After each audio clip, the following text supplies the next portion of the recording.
Assalamualaikum, halo hai. Di video kali ini saya mau mempersiapkan diri untuk kembali melakukan budgeting dan financial journaling atau pencatatan keuangan. Kita mulai melihat peralatan apa saja yang akan saya pakai untuk pencatatan keuangan keluarga ini. Tonton terus ya. Sebenarnya nih, melakukan budgeting keuangan rumah tangga ini sudah saya lakukan sejak akhir 2017. Tapi saat pandemi, karena tidak terlalu banyak perubahan pos pengeluaran, bahkan beberapa pos malah berkurang banyak pengeluarannya, salah satunya adalah pos transportasi. Jadi di 2021 dan 2022 ini, kami tidak melakukan penganggaran keuangan rumah tangga lagi. Untuk buku catatan ini sebenarnya bisa menggunakan buku apa saja, atau pakai kertas biasa pun bisa. Kalau saya lebih suka pakai binder karena lebih mudah jika perlu menambahkan kertas dan mudah juga untuk mengatur ketebalan bukunya. Ini binder ring yang tampilannya benar-benar seperti buku biasa. Ring bawaannya ini tipe yang dibuka penahan ringnya. Jika ingin menambahkan kertas di tengah binder, maka harus mengeluarkan semua kertas bagian depannya. Jadi memang agak sulit saat memasukkan kertas di tengah buku. Maka saya ganti ringnya menggunakan ring berbentuk tulang berpasangan ini. Sambil saya ganti ring, saya lanjut cerita ya. Ternyata nih, di pertengahan 2022, saat aktivitas luar rumah kembali berjalan, banyak pos pengeluaran yang kembali memerlukan banyak dana. Bahkan ada juga pos-pos pengeluaran baru. Tentang apa saja pos pengeluaran kami nanti akan saya ceritakan di video terpisah ya. Nah, ini ring binder sudah diganti, jadi lebih mudah jika ingin memasukkan kertas di tengah binder. Selanjutnya, saya juga membeli buku financial planner dari iPlan ini. Sebenarnya bisa saja sih kita membuat tabel-tabel pencatatan keuangan sendiri. Tapi buat saya, karena akan memulai kembali pencatatan rutin dan perlu untuk sesegera mungkin, maka menggunakan buku yang sudah dirancang untuk pencatatan keuangan ini sangat memudahkan saya. Karena saya tidak perlu lagi memikirkan form-form apa yang saya butuhkan atau membuat tabel-tabel pencatatan keuangan harian. Oh ya, alasan keluarga kami melakukan pencatatan keuangan ini karena Rasulullah Shallallahu Alaihi Wasallam menjelaskan tentang perkara-perkara yang akan ditanyakan pada hari kiamat. Beliau bersabda, tidak akan bergeser dua telapak kaki seorang hamba pada hari kiamat sampai dia ditanya tentang umurnya, kemana dihabiskannya, tentang ilmunya, bagaimana dia mengamalkannya, tentang hartanya, dari mana diperolehnya, dan kemana dibelanjakannya, serta tentang tubuhnya untuk apa digunakannya. Hadis riwayat Tirmizi. Jadi, melakukan pencatatan keuangan keluarga ini merupakan salah satu upaya kami untuk mengetahui dari mana kami memperoleh harta dan kemana kami membelanjakannya. Dan di buku financial planner dari iPlan ini sudah ada tabel untuk mencatat arus kas bulanan. Jadi kita bisa tahu dari mana saja sumber pendapatan kita dan kemana saja uang kita dialokasikan. Saya pakai beberapa alat tulis untuk melakukan pencatatan. Untuk mencatat data dan angka, biasanya saya pakai alat tulis yang bisa dihapus. Yang pertama, saya pakai pensil mekanik pentel kaplet. Pensil ini sudah ada sejak saya masih SMP dan tetap jadi favorit sampai sekarang. Selain itu, untuk mencatat data dan angka, saya pakai Pilot Friction. Saya suka banget sama pulpen warna-warni dan kelebihan dari pulpen Pilot Friction ini, meskipun ini adalah pulpen gel ya, tapi bisa dihapus. Jadi kalau salah penulisan deskripsi atau angka, nggak perlu tip X untuk merevisinya. Cukup hapus saja pakai bagian penghapus di pulpen ini. Supaya semakin meriah, saya pakai Joico Dual Tip Brush ini. Ada 24 warna, satu sisi berbentuk kuas yang bisa digunakan untuk hand lettering atau highlighting tulisan dan menghias jurnal, sedangkan sisi lainnya ujung penanya ini tipis, jadi dipakai untuk menulis biasa atau menggambar bentuk-bentuk yang tegas. Nah, selanjutnya saya sediakan post-it warna-warni untuk penanda halaman atau menulis notes-notes sementara. Dompet ini sebenarnya dompet biasa yang dipakai untuk membawa uang dan kartu-kartu saat berbelanja keperluan sehari-hari. Saya suka dengan dompet ini karena slot kartunya banyak dan cukup lebar, jadi mudah untuk mengambil dan menyimpan kembali.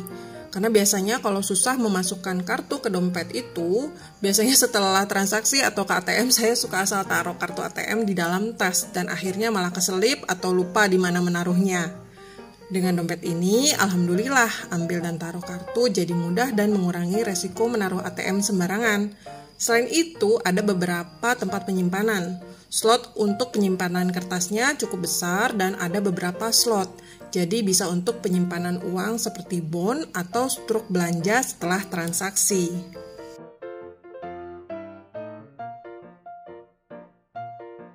Saya mempersiapkan dompet pos pengeluaran cash ini berupa binder ring ukuran A6, ziplock ukuran A6, dan card sleeve yang juga ukuran A6. Bindernya saya pilih yang transparan ini karena simple dan murah meriah. Untuk ziplock, saya pilih yang warna-warni agar lebih mudah membedakan setiap kategori budgetnya. Sedangkan card sleeve ini akan saya pakai untuk menyimpan kartu-kartu yang cukup penting tapi tidak perlu dibawa. Misalnya kartu belanja dan membership yang seringkali sudah ada aplikasinya di handphone atau saat transaksi cukup menyebutkan nomor HP saja. Jadi saya tidak membawa terlalu banyak kartu setiap hari. Pengelolaan keuangan keluarga, saya menggunakan gabungan metode cash berupa uang fisik dan non-cash berupa dana yang ada di rekening bank dan electronic money.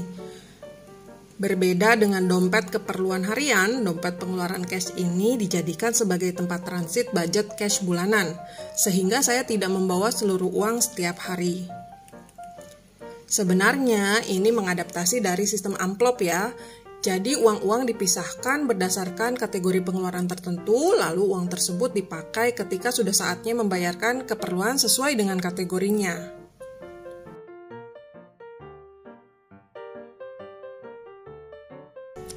Dompet yang terakhir adalah dompet kartu. Dompet ini dipergunakan untuk merapikan penyimpanan LM dan ATM dari rekening-rekening non-bulanan seperti rekening dana darurat, rekening big spending, atau rekening tabungan lainnya. Untuk kartu ATM, saya memisahkan antara ATM operasional bulanan dan ATM tabungan. Jadi rekening dengan isi saldo yang relatif lebih besar tidak saya bawa setiap hari. Dompet kartu ini saya taruh di dalam brankas buku yang nanti akan saya tunjukkan juga.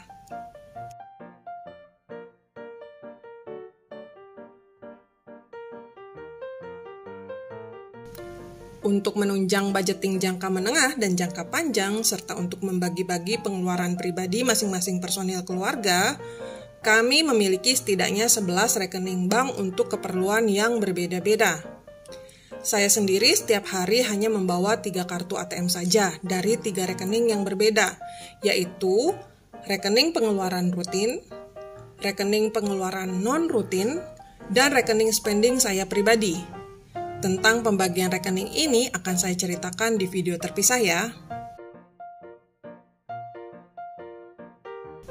Untuk memudahkan pencatatan keuangan keluarga, saya akan menggunakan aplikasi di handphone yang dipakai untuk pencatatan arus kas keluarga. Seperti tahun-tahun sebelumnya, saya menggunakan aplikasi Blue Coins yang bisa diinstal di Play Store. Aplikasi ini ada versi gratis dan versi berbayar. Saya pakai versi berbayar karena versi gratis memiliki keterbatasan jumlah transaksi, anggaran, dan rekening tercatat. Jadi saya pakai versi berbayar karena unlimited. Versi berbayarnya juga masih affordable menurut saya, yaitu 99.000 ditambah pajak untuk penggunaan lifetime atau selamanya.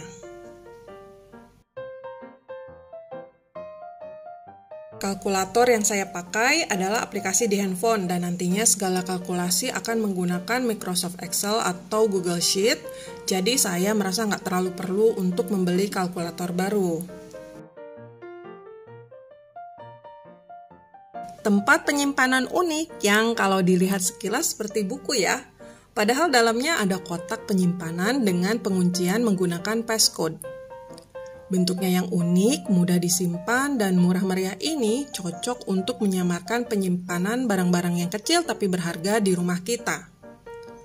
Passcode-nya ini bisa diganti ya, cara penggantiannya buka tutup brankas, Lalu pindahkan panel kecil ini dari huruf B ke huruf A. Lalu setting passcode yang baru. Setelah itu kembalikan panel kecil ke huruf B. Dan passcode baru sudah berhasil disetting. Setelah menyimpan barang-barang di brankas, tutup brankas, kunci, lalu acak angka-angka di bagian tutupnya ini. Dan kini brankas sudah terkunci.